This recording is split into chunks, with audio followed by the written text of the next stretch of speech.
আপনাদের যদি জিজ্ঞাসা করা হয় বাঙালির খাবারের শেষ পাতে প্রিয় মিষ্টি রসগোল্লা আবিষ্কার কে করে, তাহলে আপনারা হয়তো এক কথায় বলবেন নবীনচন্দ্র দাস। কিন্তু একেবারেই না।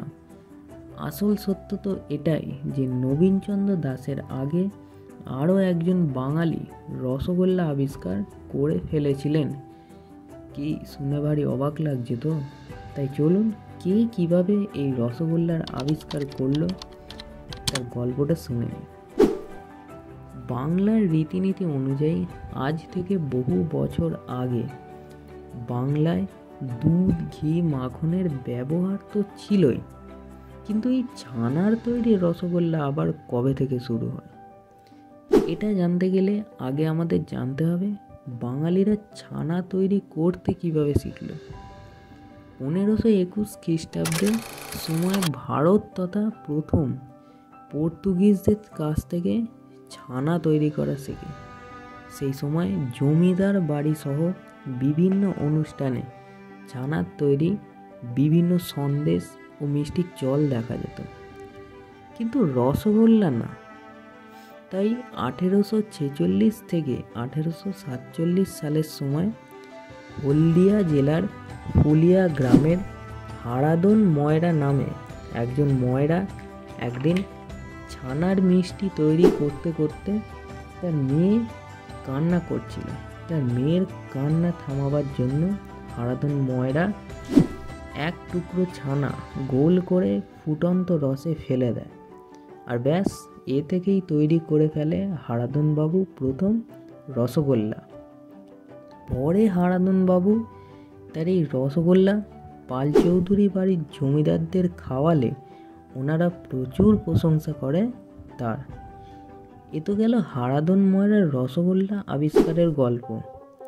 কিন্তু তাহলে নবীনচন্দ্র দাসের নাম কেন এত বেশি? আসলে হারাধন ময়রা যে রসগোল্লাটি আবিষ্কার করেছিলেন সেটির ছানা ছিল শক্ত মতো, আর নবীনচন্দ্র দাস প্রথম স্পঞ্জ রসগোল্লা আবিষ্কার করেছিলেন। কিভাবে? 1868 সালে বাগবাজারে দোকান দেয়া নবীনচন্দ্র দাস রসগোল্লা বানাতে বানাতে ছানাটাকে খুব মিশ্রণ করে ছানার জলে দুধ কাটিয়ে সেটা দিয়ে রসগোল্লা তৈরি করলেন। এই রসগোল্লা খুব নরম হয় আর তৈরি হয় স্পঞ্জ রসগোল্লা। স্পঞ্জ রসগোল্লা শুরু থেকেই উচ্চতার শিখরে উঠে যায়নি।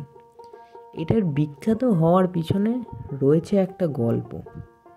একদিন বাগবাজারের ভিতর দিয়ে যাচ্ছিলেন তখনকার এক বড় ব্যবসায়ী ভগবান দাস বাগলা ও তার ছেলে। ঠিক যখন ভগবান দাসের ঘোড়ার গাড়ি নবীনের দোকানের সামনে দিয়ে যাচ্ছিল তখন ভগবান দাসের ছেলের খুব জল তেষ্টা পায়। ঠিক সেই সময় জল খাওয়ার জন্য ভগবান দাস ও তার ছেলে নবীনের দোকানের সামনে দাঁড়ায়। ঠিক সেই সময় নবীন জলের সাথে তার বানানো রসগোল্লা তাদের দেয়। এই প্রথম অন্য ধরনের রসগোল্লা মিষ্টি খেয়ে ভগবান দাস ও তার ছেলে আনন্দে একেবারে আত্মহারা হয়ে যায়। এরপর থেকেই প্রতিটা বাঙালির কাছে আজও রসগোল্লা একটা ইমোশনে পরিণত হয়ে যায়।